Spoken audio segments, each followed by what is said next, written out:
Hi, this is Linda Hannon with Real Small Businesses, where we celebrate small business owners, their drive, their passion, and their success. This week, we're going to focus on small business owners finding a problem that needs to be solved and then creating a solution that brings them customers. We're going to meet Bill Bachant from a company called the Gun Orphanage. Bill saw a situation where families had a loved one pass away and they left behind guns and other weapons that the family member didn't know what to do with. So he created a solution that is helping families deal with the situation. In a time and a day where we're all struggling with the hot topic of guns and weapons and who has them and who should have them and who shouldn't, this is a really relevant topic. So it's a good story, but it's also really helps focus on the fact that what makes small business owners successful is when they help customers solve problems. We're also going to tell you how you can apply to be on our show. So let's jump over and meet Bill. Hi folks, today we're here with Bill Bachant of the Gun Orphanage. Tell us a little bit about the Gun Orphanage. What is this? I started the Gun Orphanage when I found out that people did not know what to do with unwanted firearms. So instead of people going down to the police station, dumping in the police station and getting nothing for them and having historical pieces being destroyed, I came up with the Gun Orphanage. So I would go to people's homes, write them a check on the spot for every single thing they have.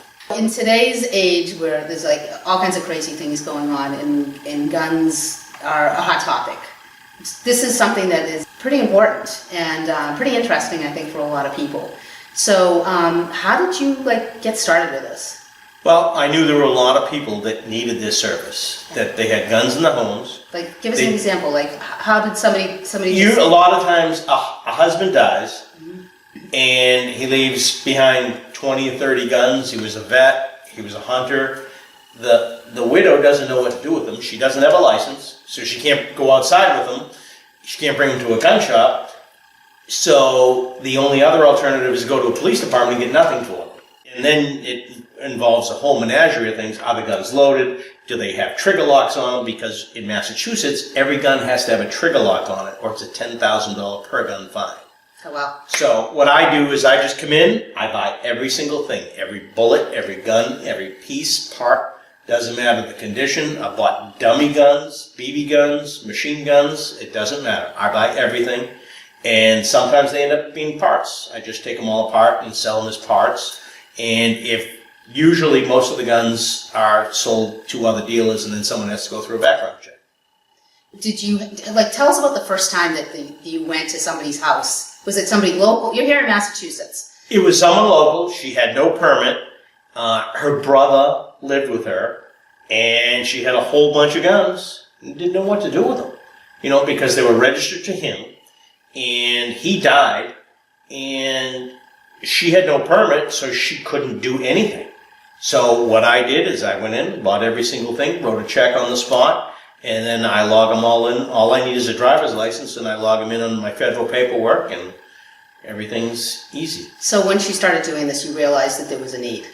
There's an incredible need. And, not for nothing, I believe in everybody's right to own a firearm, but some people can't have them in their home safely. And that's one of the biggest things. So, and not to mention that it can be scary. I mean, a lot of people are very uncomfortable with any kind of guns or weapons. And having them in your home and not having a way to get rid of them or not knowing what you can do or not do and just not even wanting to touch them, it can be very overwhelming. So how does this work? How do I... Someone just either goes to the website or calls me on my cell phone, either or. And then what I do is make an appointment. I come in, I give them an assessment of what I'll pay for the guns and write them a check on the spot. And I take them all out of the house and they get a check and so I don't even have to touch them. Everything's done. Don't have to touch them at all. And I'd prefer nobody touch them because we have no idea whether they're loaded or not. Okay. I'll determine that. What's your geographic radius? For me to do an in-home assessment, I don't go any further than an hour from Lakeville. But also I have people that just box up the guns and ship them to me. And then I just mail them out a check. Before somebody ships something, though, they should contact you. They would contact you. Yes, they'll contact me, and the shipping information is on the site. But yeah, they'll contact me first, and tell them how to package it or whatever, and then I get the guns in. I figure out what I'm willing to pay for them, and then I send them a check. So you make it sound really easy. It's really easy. Really? Yeah, I make it real easy for someone. It takes all the worry out of the whole thing. Because a lot of people in Massachusetts, it's illegal to have an empty bullet shell. Really? It's crazy in the state. Massachusetts has got very strict. Very strict gun laws. People have no idea how strict they actually are here. So you would recommend that people just don't even bother with it. They just give you a call, and you'll help them figure out what to do if you can't do that. If they don't understand the firearm, then it's better that they just don't touch it, and I can come there and, odds are I know exactly what it is or how to in fact operate it anyhow. Tell us about a challenge that you've had to overcome. Biggest thing was getting the word out there that, because I have a lot of people that say, oh, well, I don't think you'll want to buy this. It's like, no, you don't understand the whole point. I mean, sometimes I don't make much money on them, but the whole principle of the thing is to take the worry out of it, and I buy everything. If the challenge was getting found, how have you been overcoming this? A lot more people on the internet are organically, or Google is pushing us up higher and higher, and the word's getting out. A lot of people, we've advertised in certain publications, and honestly, most of our customers are older people. Most of our customers sometimes, maybe a hunter who just doesn't have any kids to pass the guns down to, or the husband dies, or the kid dies and has guns, and it's usually older people. That's predominantly most of our customers.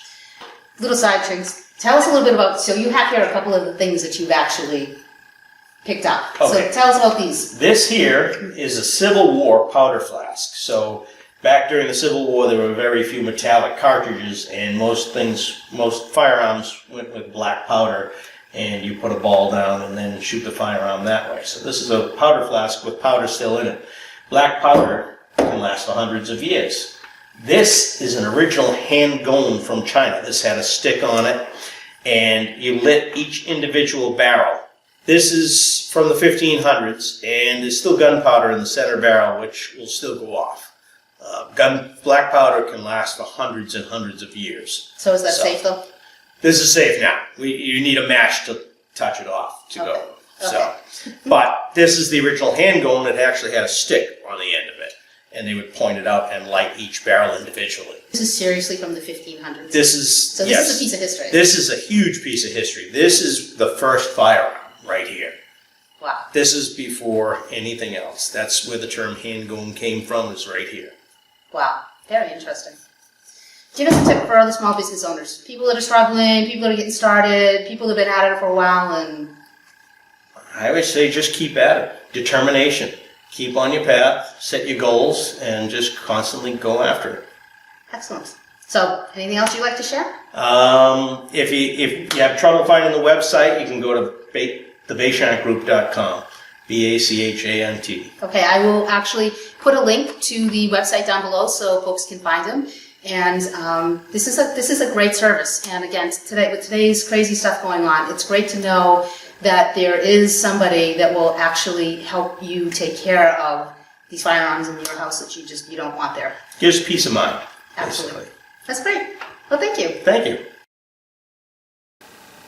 I hope you enjoyed this week's show. If you liked the video, please make sure to hit the like and share button. If you'd like to see more as they come out, don't forget to hit the subscribe button. If you'd like to be on our show, down on the bottom of the show notes, there's a link for an application. We'd love to hear about your business, and we'd love to hear about the kind of challenges that you're facing and how you've overcome them. So until next time, have a great week.